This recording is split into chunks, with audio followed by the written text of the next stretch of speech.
Now, into the ticket office of Disneyland. Oh boy, let's do this. Don't think the CIA is going to be trying to hack your second-gen iPod. I didn't think so. There might have been a lot of illegal music on there. I wouldn't doubt it. But, I mean...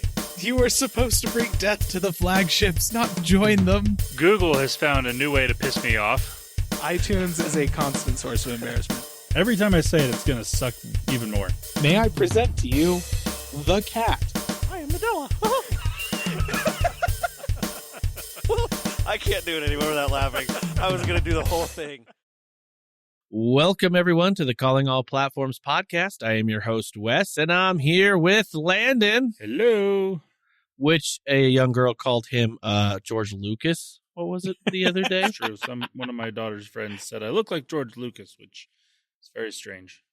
So, ladies and gentlemen, our very own George Lucas to this podcast, Landon. I'm definitely the poor man's George Lucas. Let's put it that way. Emphasis on poor. And also not as George Lucasy, I guess. Caleb. Yeah, I don't even know. Are you the Steven Spielberg of this? I'm too bald to be Steven Spielberg. Man's got a full head of hair at like 70 something. That's true. I don't know. I don't know where we go with that. I don't know. Who's bald and a director? I mean, not even director of Back to the Future. What's his name? I can't think of his name. Holy crap! Zemeckis is bald. So yeah, I'm trying to think of that group of guys. I don't know. Yeah, they tend to not be. I mean, I could have said Jabba the Hutt, but that might be too far. Thanks. He doesn't have a beard. Oh, I got one. Our very own Boba Fett. He doesn't have a beard either. No, that's true. But he is bald. I was thinking bald. I don't know. Who do we pick? We'll think of it. You know, listener, if you want to weigh in on this, you can. You really can. We'll put it up on there. We'll even make a cool sticker or something that we can put up on there for whatever it is. Our very own George Lucas and our very own whatever Caleb's going to be. Deal. Oh dear. I guess if you want to make these stickers, go for it, Wes. Oh Dude. dear. Well, that'd be awesome. We could put them up on TeePublic. Come on. I'm in danger. Yeah, I'm in danger. Hey, I got excited because it's not just me being fired all the time, so this is nice. Anyway, we have things to talk about. We like to talk things tech, especially for, weeks and years and however many years, 8 years that it's been. Yes, we've been talking tech. And this week is no different, dear listener. We have some things to talk about. First thing we have on here is an event. Samsung has introduced some new, quote-unquote, new phones. Yeah, they're technically new. They have a new number associated with them. These are the S25 series of phones, listener. Samsung had their first unpacked event of the year. I say first because all of their events are unpacked, which is still very strange to me. Yeah. But normally I would go through these phones and tell you about this different specs that they have. There's the S25, there's the S25 Plus, and the S25 Ultra. But listener, I went through all these specs last year talking about the S24 phones. Oh, really? Is it that bad? I didn't look. Okay. The first thing I thought when I saw these phones and, did some research on them, I was like, okay, the hype that Wes and Caleb were giving the Switch 2 last week is the hype we should be giving to S25 phones. And we know all the details about these phones.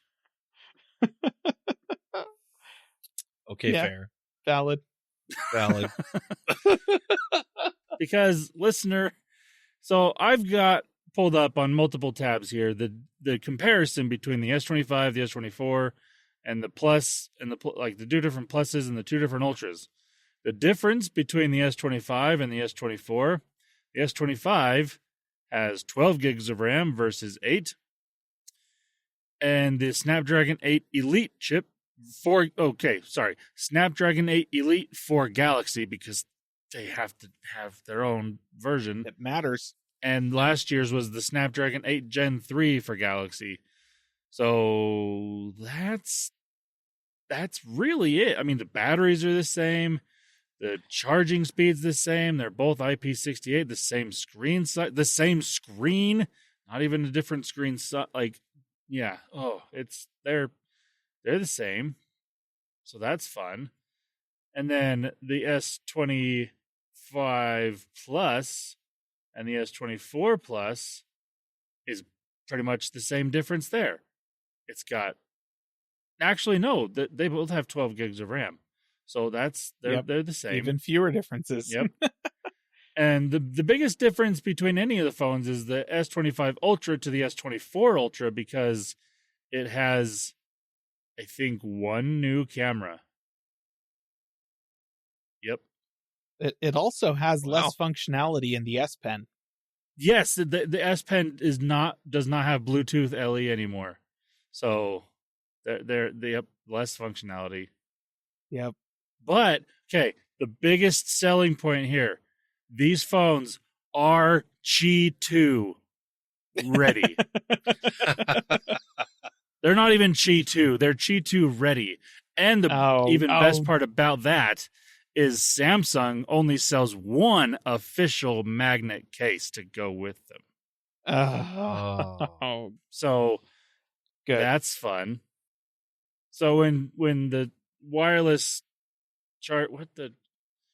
I can't even remember what they're called. The people that are in charge wireless of charging consortium or whatever. That group of people, when they said that they were working with Samsung and Google, they were technically not lying, only because they also announced that Qi 2 Ready can be a thing. Basically what they meant to say, what that announcement was, is we're working with Samsung and Google in a way that we can compromise and dumb down the standards so that they can say they're using it without actually changing anything about their phones. Yeah. That's what that announcement was. And now we know. Yeah. And boy, isn't that disappointing.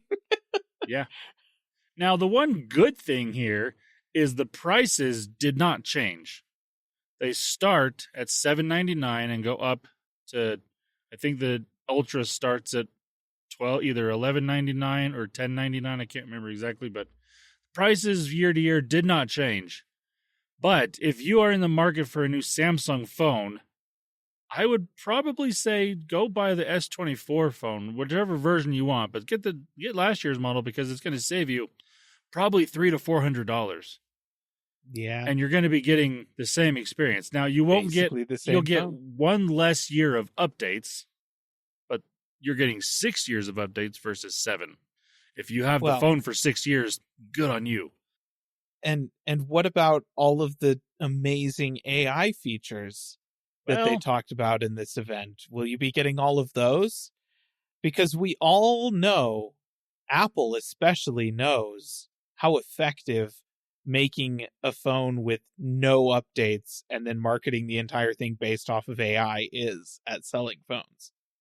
Yeah, we know that's what everyone wants. That is fair. That is the main marketing feature here as well, is AI stuff. But Samsung, one way Samsung is slightly better than Apple is not holding back software updates because of a supposed hardware issue that really isn't in existence. So I think someone asked Samsung about that. They didn't blatantly say that, yes, the S24 Ultra or S24 phones will be getting all of these AI features, but they very heavily hinted at that. So if you really care about all these new AI stuff, which is going to be coming to Android in general in the next couple months, because that's what happened last year as well, then again, buy the S24 phones, because they're more or less the same phones. I guess the only difference here is if you get one of the new phones, they have different colors. So if you don't get a case, or if you get a clear case because you want it to be Qi 2 ready, then you can show off the new colors, I guess.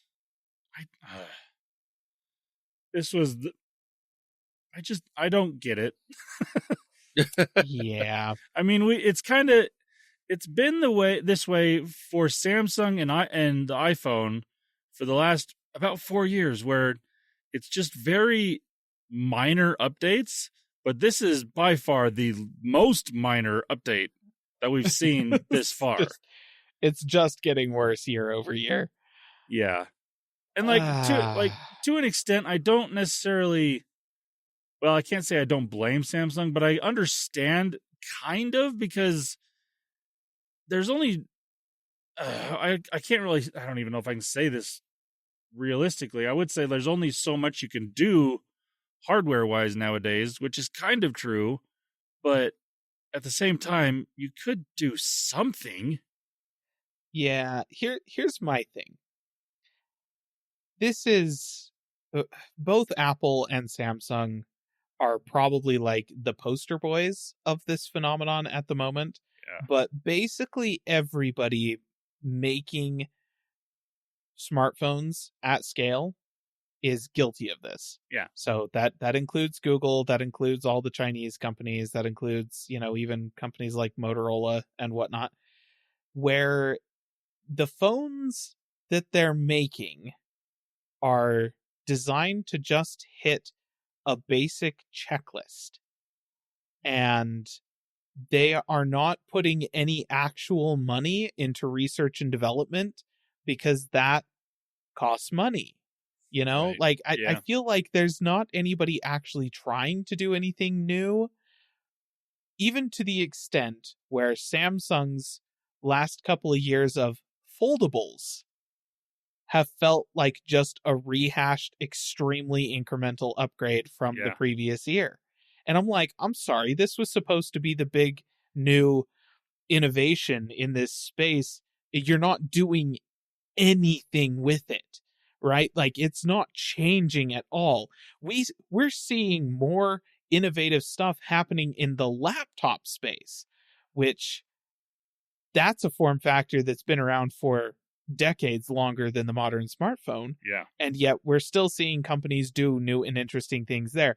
And yeah, sure, the form factor of the phone is extremely limiting, right? The fact that you've got to keep it all day battery life, and it's got to fit in pockets or a purse, and has to be able to do all the computing stuff that we expect it to do. Yes, that's a limiting factor. I get that. I understand that. But you honestly want to look me in the face and tell me that Samsung or Apple, with however many billions of dollars they have available for research and development year over year, couldn't do anything new or interesting with their phones? I refuse to believe that. And I get it. Apple has always been, has generally been super conservative about new products and new product categories and that kind of thing. They rarely ever are the first out the gate with something. They wait for other people to iterate on it before they take all the best ideas and then release the polished version, right? But also this is the company that launched the iPhone in the first place, Yep. And that was kind of a big deal. So what do I want to see from them in terms of innovation? Okay, cool. A holographic screen that floats above your hand would be really nifty or something like that. But no, that's not what I'm looking for. But I'll bet you money that they could sit down a big team of extremely talented engineers with an unlimited budget for a year or two and give me a phone that can be taken apart entirely with a basic Phillips screwdriver, and all of the parts inside of them are easily replaceable and stuff like that. Like, all of this is definitely possible. I know it is, Apple, but they're not doing that. They're choosing not to do that, and instead they're selling us AI slop. Because they know people are going to buy it. As consumers, they think we're idiots. And that's really what this comes down to. And yes, Apple and Samsung, I think, are probably the worst offenders. But everybody is doing this in the smartphone space. And people we all keep buying the phones. And so therefore, they have no motivation to change. So, Yep. Ah. I was thinking about this while you were talking, and it's like the biggest upgrades nowadays, like the past 4 years, have more or less come in software side of things. And that's fine. I don't mind getting better software, which we do need. We always are going to need better software. But you can also do things with the hardware to just try some. Samsung, you used to be the ones that would just try, and Yeah. and if it worked, great. If it didn't, then you moved on. You haven't done that in 6 years, probably. Yep.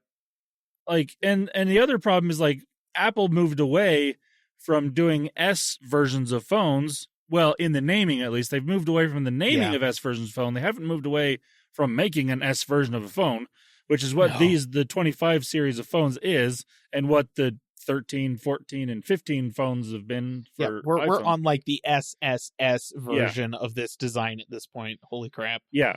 So, like, I'm fine if you want to do that every year or two, but name it that way. Don't name it the next version and expect us to think it's going to be that much better, because it's not.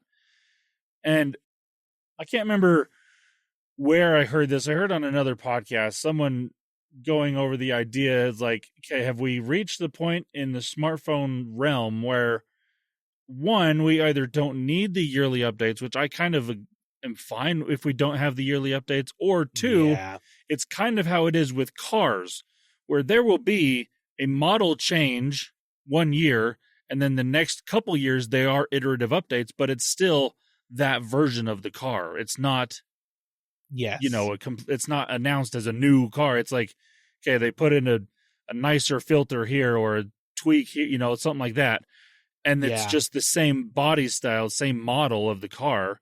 And we've kind of gotten to that point with phones, and that's fine, but don't try and sell it to us as the next absolute best, greatest thing we've ever created, because it's not really.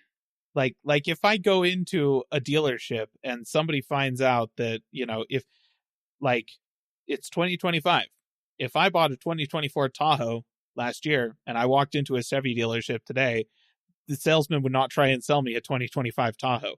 They would either try to sell me a different vehicle entirely, or they'd be like, you know what? That thing probably needs some service done. Yeah. Do you want us to service your vehicle? Right? Because, like, it's the same car, and they know that. They know I know that. Yes, were there minor updates? Probably, to, like, software, maybe some color options for the trim, something like that. Like, I don't know, maybe they swapped out the part number on the engine air filter or something like that. All basic crap. And that's what the phones are. And that's totally fine, like you said, if they want to update it every year, but they need to say, like, okay, here's the iPhone, I guess at this point, the iPhone 14 model year 2024, and it's been mildly updated. Here's the things that are changed, but then expect people to not upgrade every year, right?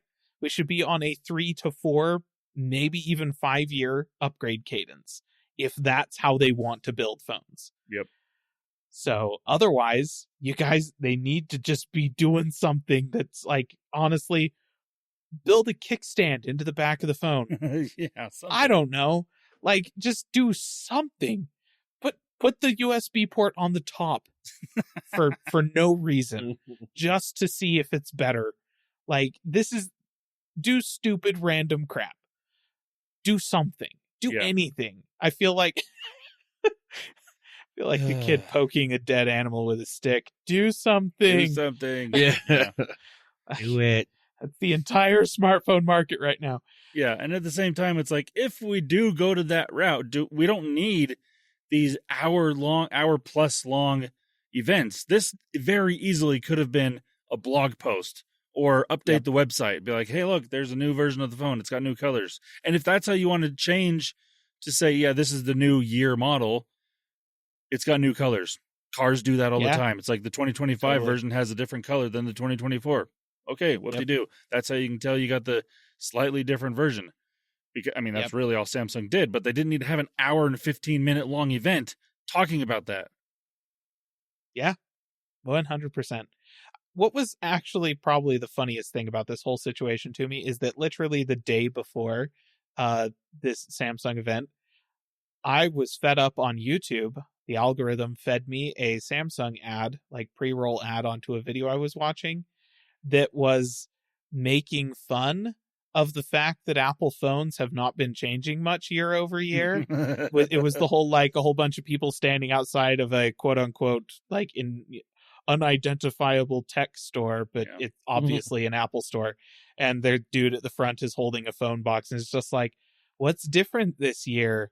And somebody behind him is all like, doesn't matter. And the voiceover says, Simon says, buy a new phone. And it's like, oh, don't do that. Don't be a sheep. Buy a Samsung instead. And then they released literally the same phone as last year. I'm like, wow, at least Apple put a new shutter button for the camera on the side. Like, Yeah. come on, guys. I mean, yeah, That it's was like so bad. we've complained about the iPhone, but they did, at least, like you said, they did something to There's a button. to try to make it better for the user. And in some ways it might for some people, but I mean, it's at least something versus Samsung, literally nothing. That was so ironic. I loved It's so stupid. And then the most interesting part of this whole keynote happened to be right at the very end. They did mention, well, they kind of teased what they're calling a new Samsung Galaxy Edge phone. But listener, it's not a Galaxy Edge, because if you remember back in 2000, probably 11, maybe 12, they had a Galaxy Edge. It was the Note Edge, and it had one side of the phone, the display actually curved around to the edge of the phone, and it had some different functionality.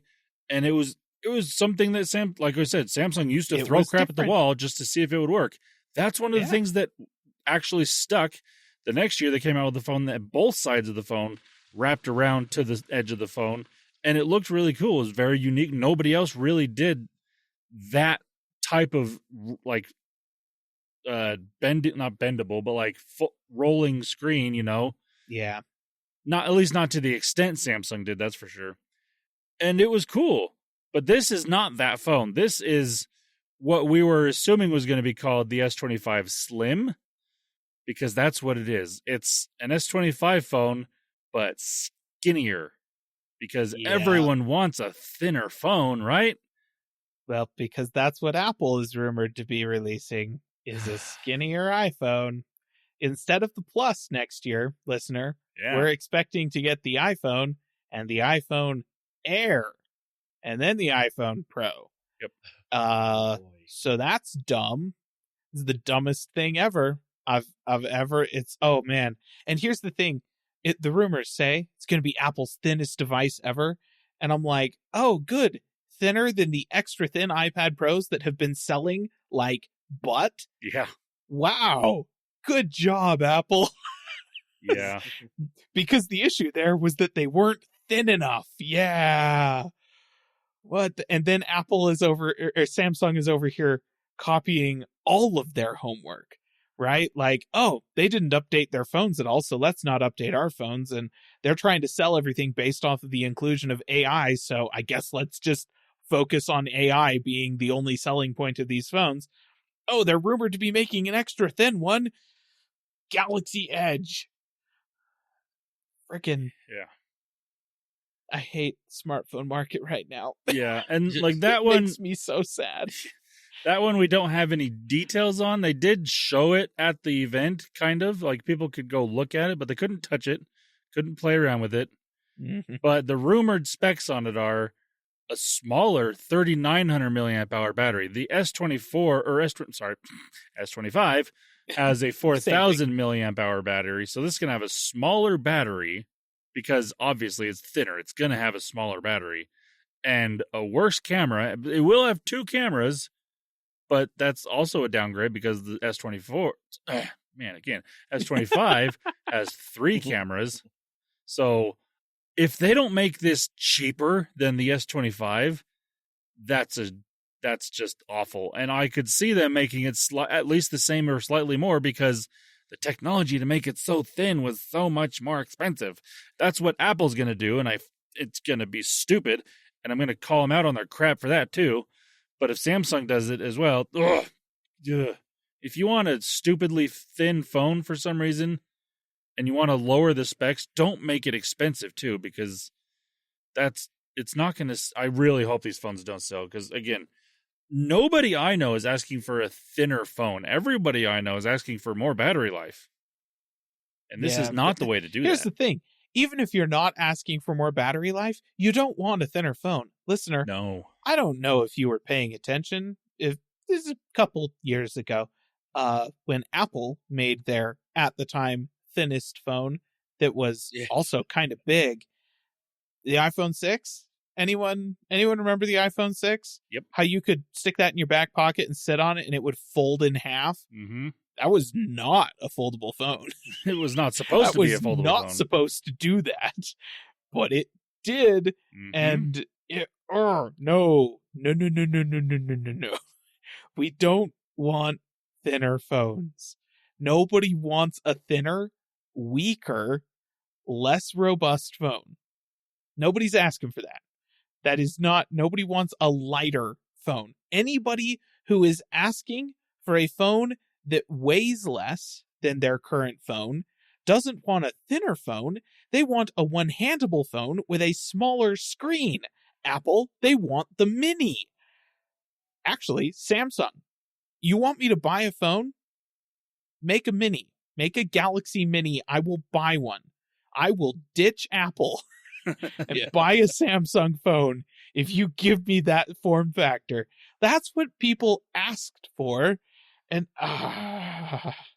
like, it's very frustrating because they're like, yeah, okay, we have this target market, right? Which is not the whole smartphone market. Most people are totally fine with a 6-inch screen, right? Like that's 6.1 inch, whatever the standard iPhone size is. That's kind of what the majority of people want. Then you have a subset of people that want a bigger screen than that. Yeah. And you have a subset of people who want a smaller screen than that. And what they've taken from this is that people have said, like, yes, I would like a smaller phone, but because we didn't sell as many iPhone minis as we thought we were going to sell, what they must have meant was they wanted a thinner phone or something. I don't pretend to know what is going on in the heads of the executives at Apple because, frankly, the majority of the decisions they have made over the past decade or so are just baffling to me. Like, stuff like the Mac Mini that's sitting on my desk right now happens so almost accidentally that I feel like it's a fluke in the bureaucracy that it even exists, you know? Yep. Like, the base model Mac Mini is such a good product that it honestly feels like an accident. It's like, wait a minute, you actually launched oh no. I was joking. We can't give the consumers what they want. No, we tell them what they want. Yeah, so I don't know. The whole like super thin phone trend, I hope that dies an ignominious and extremely swift death. Yes. Listener, do not, under any circumstances, buy the thin phones that are going to be coming out in the next year and a half. Just don't. Don't Please. do it.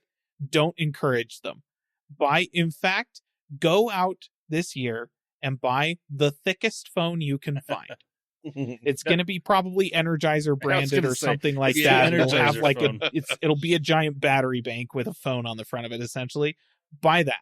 Send the message that we all want extremely fat phones, just so that next year we can watch Samsung and Apple release ridiculously thick phones with huge batteries, because that would be so funny. Come on. Yep. That would be fantastic.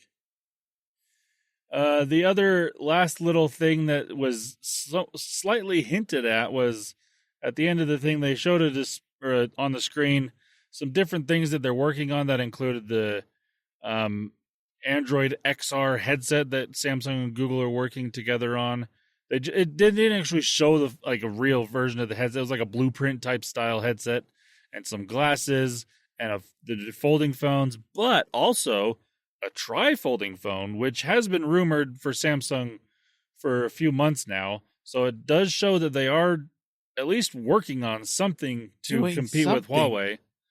Yeah, I was going to say, they're just copying that from somebody else's homework. Like, Yes. But at least they're trying to do something that's actually new-ish. Yeah. At least new for them versus the same old thing for the last 4 years in their flagship phones.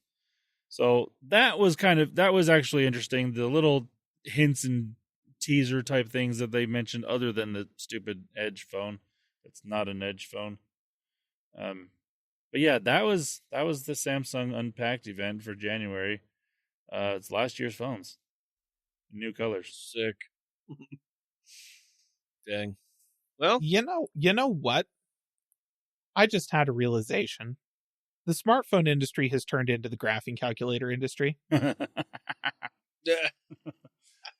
where we're at now. Yeah. Like, I don't know if you're aware, listener, but when I was in high school, the new hotness was the TI-89 Plus. Yeah. And it was the same as the TI-89.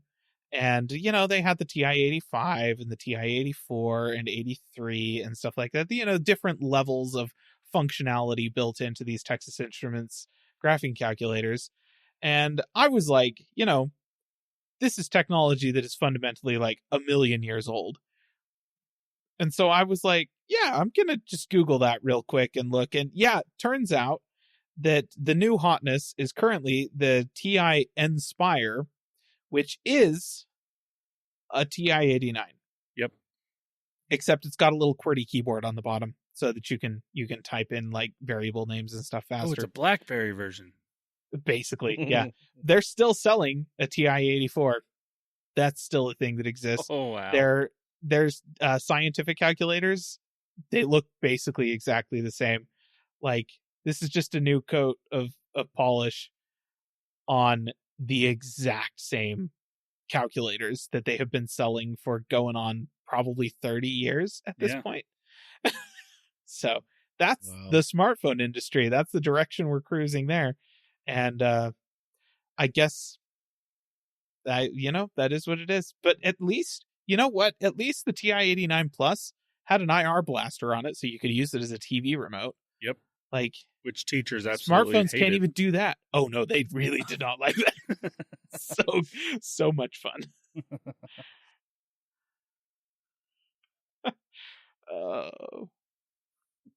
Oh, it's funny. Well, I don't know if that's something to look forward to, but anywho. Next thing on the docket here, we have some Google news we want to talk about. We got the Android 16 beta, which is now available. Yeah, and that is, I mean, we're kind of expecting it, but it's still, because it's so early in the year, it's crazy to think about that we have an Android beta fully available in January. Whereas, like the last few years, the developer betas were coming out in February. And then the betas would come out in the summer after I.O. Whereas now, we could get a full-on regular version of Android launching at I.O., which is kind of cool and kind of crazy. But yeah, I'm really liking what Google's doing in that side of things. It's pretty cool. Now, listener, if you are the type of person that loves throwing beta versions of software on your phone, then I guess go for it. But I still don't know if that's the best thing to do. But it's an option now. I would maybe look into it a little bit to see how buggy it actually is before doing that if you don't have a spare device to put it on. Because it's a first public beta.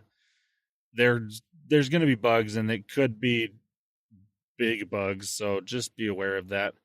Some of the main things, the two main things that I want to talk about with this update that are user-facing changes are there's an improved app adaptivity. Wow, that's a hard word to say, at least for me. Improved app adapt. Oh my gosh. It adapts to your screen size a lot better. There you go. There we go. Basically, what this does is app developers could basically limit their phone or their app to only be a specific dimension on like bigger screens. And they had the option to choose that. So if you had like a foldable phone that opened up or a tablet, you'd have an app on there that basically just looks like a regular phone app, which is absolutely awful. And it's just not fun. I mean, that's going back to the iPad 1 days, because that's how it used to be on the iPad too. Yeah. It was horrible. And then Apple made developers fix it, and they did.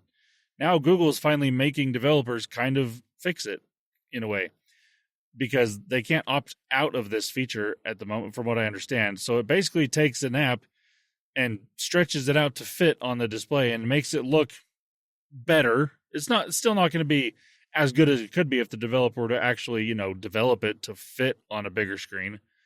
But the versions or the screenshots that I've seen of this so far, they do look a lot better, and I do like that.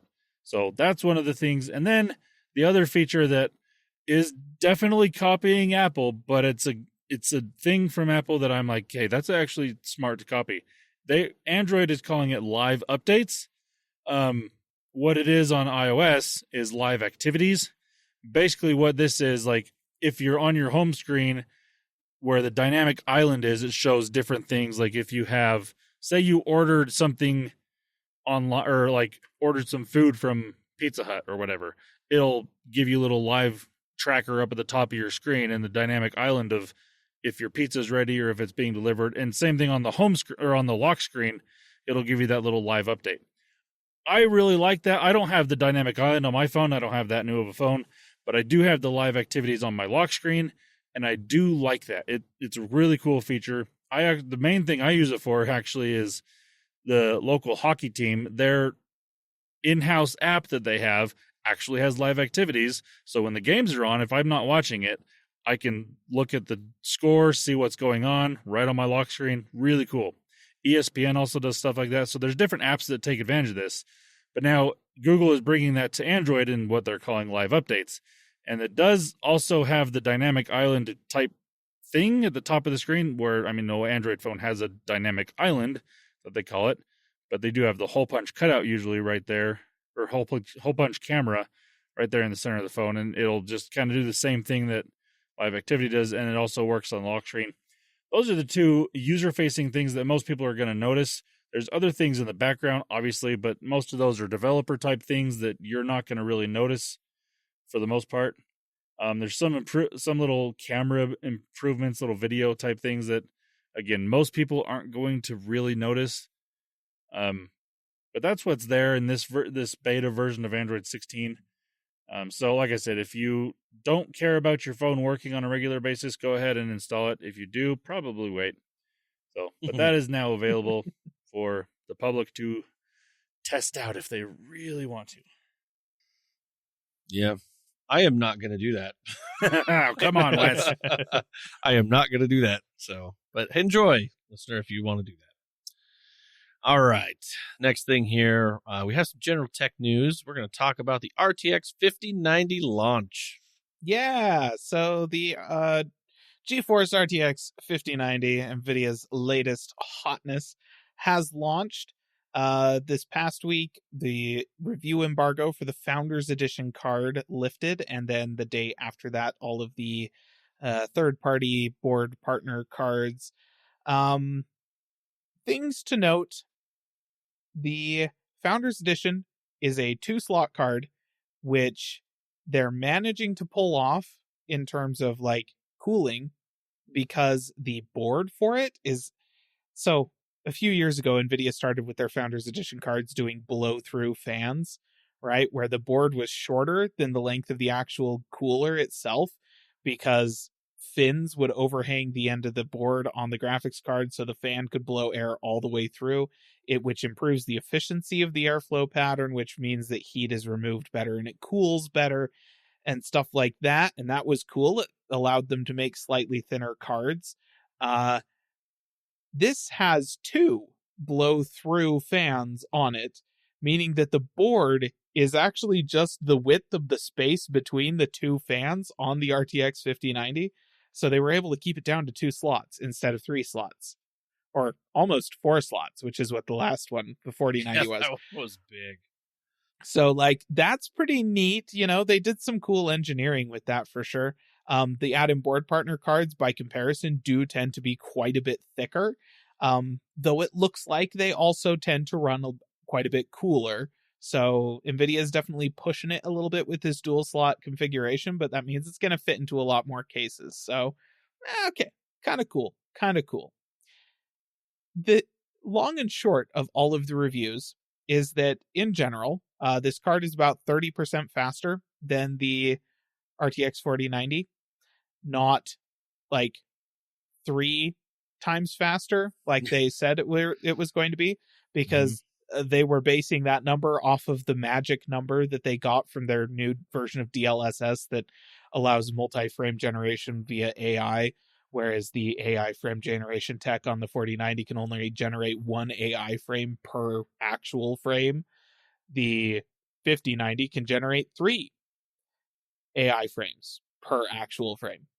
And so that means that Yay. you can have 3 times as many frames as the 4090, but 3/4 of the game that you're looking at were hallucinated by a computer. So don't know if that's exactly a great thing. But in actual, head-to-head performance, about 30% faster than the 4090, right? So it is faster. That's because it has 30% more graphics processing cores and draws 30% more power than the 4090 does. So it's just drawing more power with more cores. And yeah, 30%. So the maths, right? It's 30% more card. It goes 30% more fast. And it only costs 20% more MSRP. So it's a bargain if you think. To be clear, you remember the days when year over year for a processor or graphics card, you would get 30% more performance at the same price as the last one? Yep. Those days are behind us. This is now the new future where everything sucks and nobody's happy. So yeah, it's a really competitively priced card at $2,000 if you are comparing it to dedicated AI like server hardware. And if you're comparing it to that, then shut up, go away. Nobody likes you. It's a GeForce card. This is supposed to be for gaming. Frickin' go buy a Quadro. Nobody wants you around. Go away. Anyways. So that's the takeaway there. And listener, if for some reason everything that I just said didn't make you want to not ever buy anything from NVIDIA ever again, you can go buy a 5090 right now from a scalper on eBay for about $4,000. So have fun. Flawless graphics card launch. Good job, NVIDIA. I'm pretty sure that the reason why you can't buy any of these, in addition to the scalpers buying them and selling them on eBay, is because probably both the United States government and the Chinese government bought all the rest of them to use in AI farms to hallucinate cat photos on Instagram to try and control public perception of random policies that nobody's actually paying attention to. I don't know. I cannot. I hate everything about this. As a consumer, none of this was for me. Nope. Despite them saying the whole time that it was for me. Nope. Okay. Cool. Hate it. Move on. Well, let's move on. We're going to get into some gaming news. This past week, Microsoft had their Developer Direct. This is the second one they've ever had.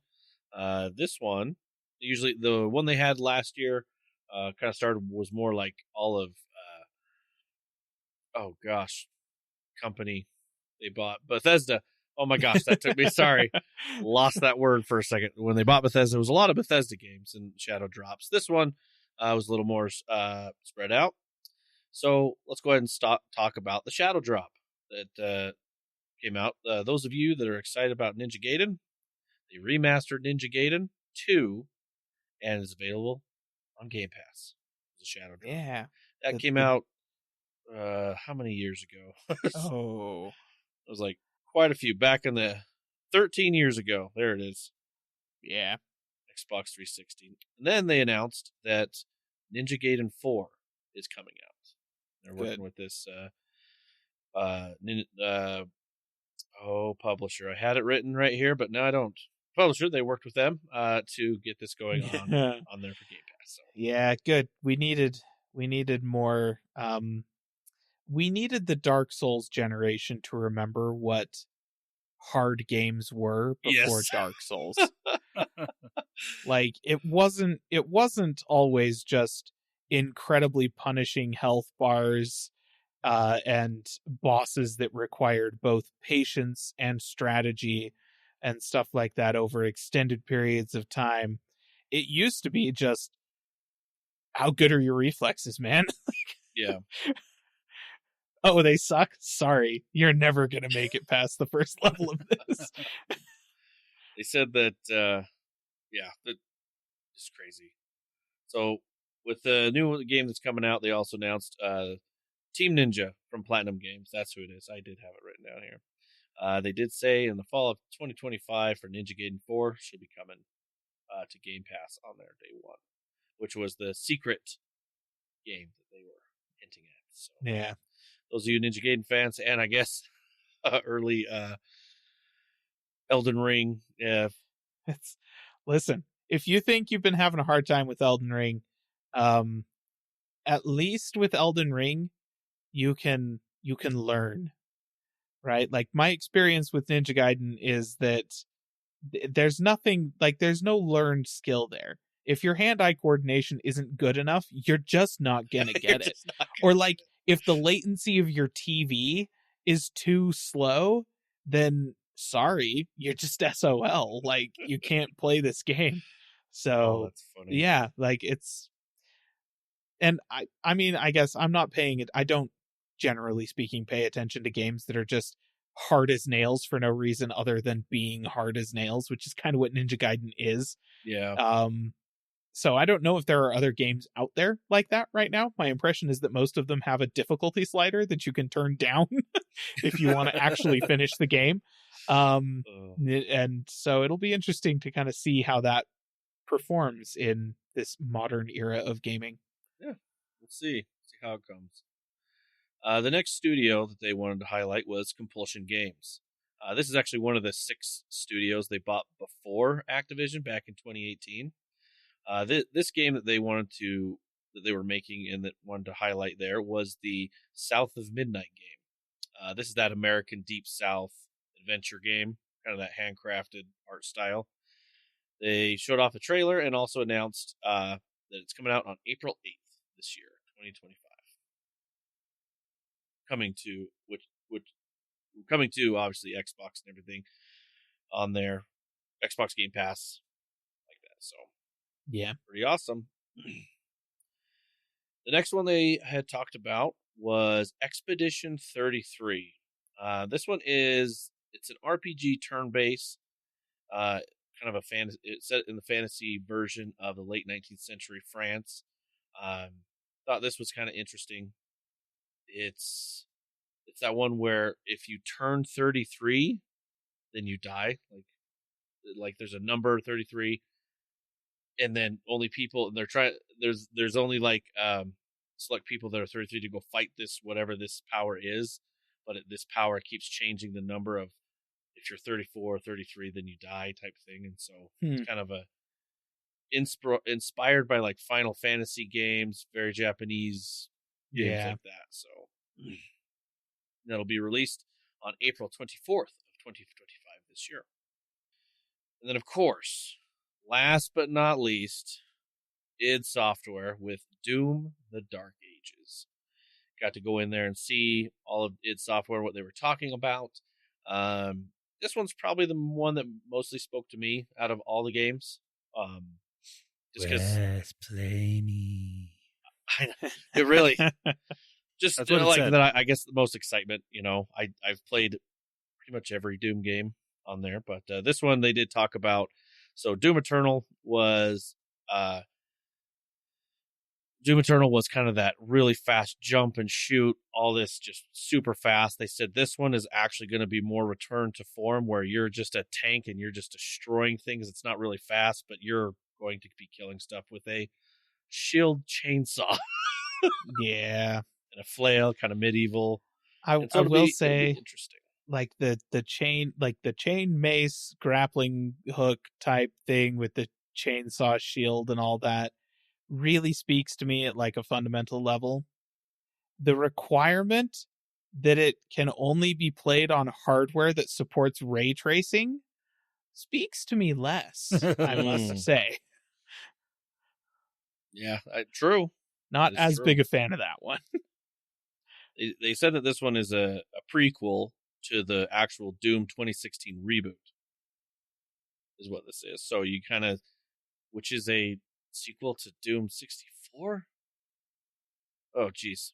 They're trying to make Doom have some chronological order here. No, look, I'm sorry. You can't do that. The original Doom guy was just a dude.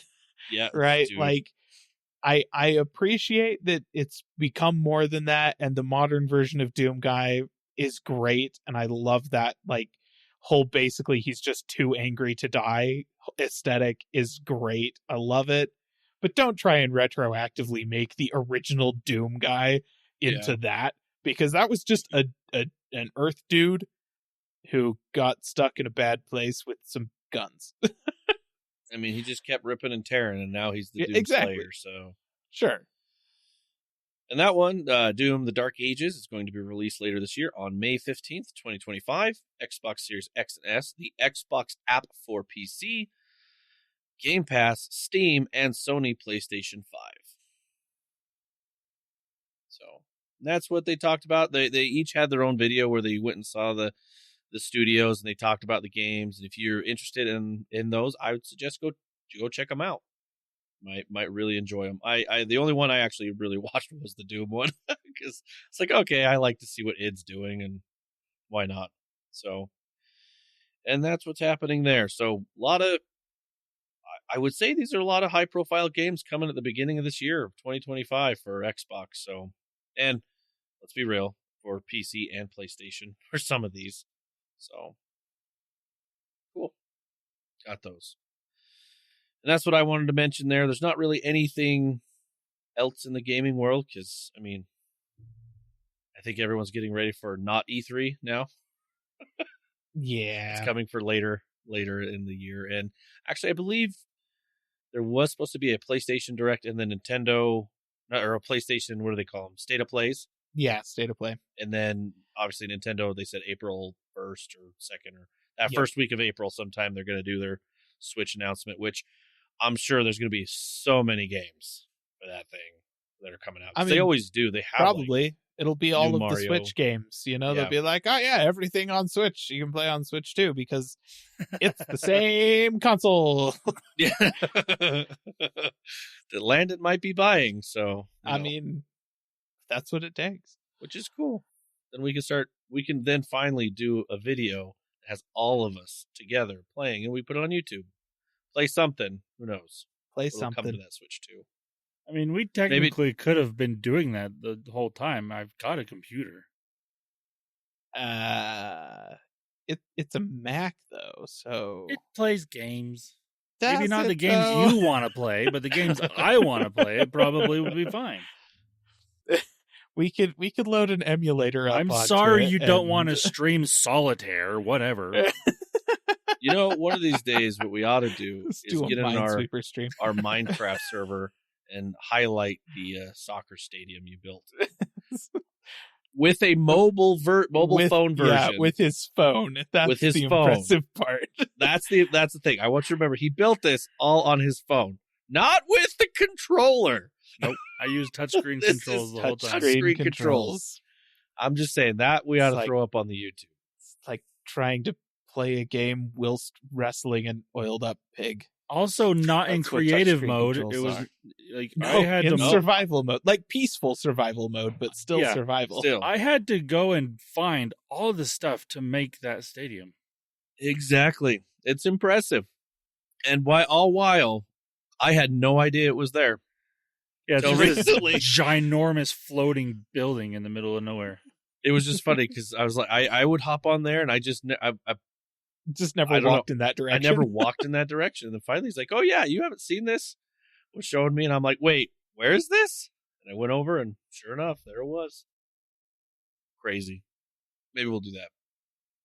All right, we're going to move on. And to listener, this is one of our favorite sections. We like to have its own little thing called Doom News. That's right, listener. We've got it 2 weeks in a row. Last week, we were talking about Doom in a PDF. This week, literally, like days after the guy released the PDF that you could play Doom in, another guy got onto Reddit to release a Word document that you could play Doom in. It's amazing. Yeah. I'm going to look it up here. Let's see. So this is fairly straightforward. It is essentially the entirety of Doom embedded in a Visual Basic macro inside of Word, inside of a Word doc. So you download the Word document and it activate the macro and it's Doom. Like it's just playing Doom right in there. It's the original code base for Doom, right? It's just executing the software. And so, you know, what I said last week about how if you are emailed a PDF and you don't know who it came from or what it is, you should not just open it. Apparently that goes for Word documents as well. Like when Word starts up and it says, hey, this document contains macros. Macros can be harmful to your computer. Do you want to activate them? If you don't know exactly where that document came from and exactly what is in that document, do not activate the macros, because evidently they can just execute entire pieces of software inside of a Word document to the extent that you can just play Doom in a macro. So yeah, Doom modders are doing fun and interesting, kind of funny things, but at the same time, this has been revealing kind of like a horrible blind spot that I did not realize I had in our Office software. Mm-hmm. So, cool, great, fun, having a good time. Everyone having a good time. Yeah. I feel safe and secure in my usage of daily pieces of software. Yikes. But hey, Doom modders. Yeah, I mean, right? Like this guy is fun, and honestly, he's doing a good work here in making it known that this is the sort of thing you can do with a Word document. So that now I know to be more careful. Yeah, it's true. Yeah. So good. And also a Word document you can play Doom in. So all right, I'll take it. Deal. Wish I had that in school, right? When I would go to school. Yes. I'm totally working on this word processing document. No, totally. just save that. See, that would have been great to just have on a flash drive, because they just wanted us to keep everything on a flash drive, right? Yep. So I had a flash drive. I could have just stuck it in there, open up a Word document, and play Doom. You know, that Amazing. reminds me, I took a class, I can't even remember what it was called, but they taught us how to program in Flash. Listener, if you don't know what Flash is, Google it. It was fun.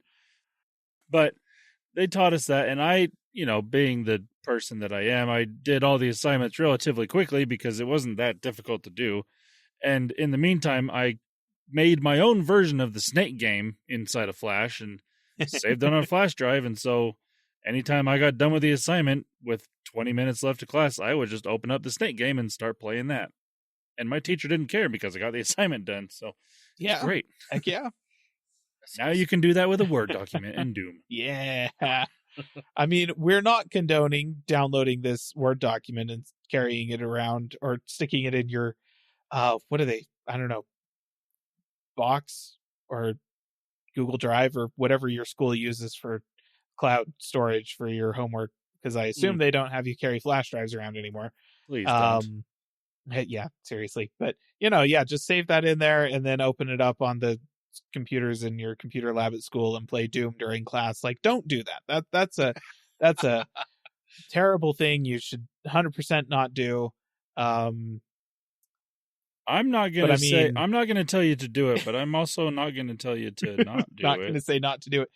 Here's what I will say. If your school's IT person hasn't locked down the installs of Word such that you can't run macros in them, and they'll just let you open that, it's kind of on them, you know? Yeah. That's not on you. They really shouldn't have made it so you could do that. they have control over that. It's kind of not your fault. And when the teacher catches you and gets mad at you, you can tell them, I said that. It's not your fault. This is the IT department. That's awesome. Well, dear listener, I believe that's the end of our episode. Unless, Landon, you got one more thing for us. Nope. All right. Well, listener, that is the end of the episode. We appreciate you listening. If you want to get a hold of us or decide that what you want to call Caleb, that's like a George Lucas or whatever you want to call him, let us know. You get on our Calling All Platforms website there. Also, our social media platforms. You can hop on there and send us a little thing. Also, we have a YouTube channel. Go ahead and subscribe to that. Take a look at some of those videos. Mostly it's Caleb playing and me just with voice because I couldn't use, with the internet I had at the time, you couldn't use that video because it was terrible. There's a lot of good old videos on there, and no new ones, but a lot of good old ones. All right, dear listener, have a good week. Bye-bye. See ya. Calling All Platforms is a production of Supporter Sound Studios. To learn more about how you can support the podcast, go to www.patreon.com/callingallplatforms.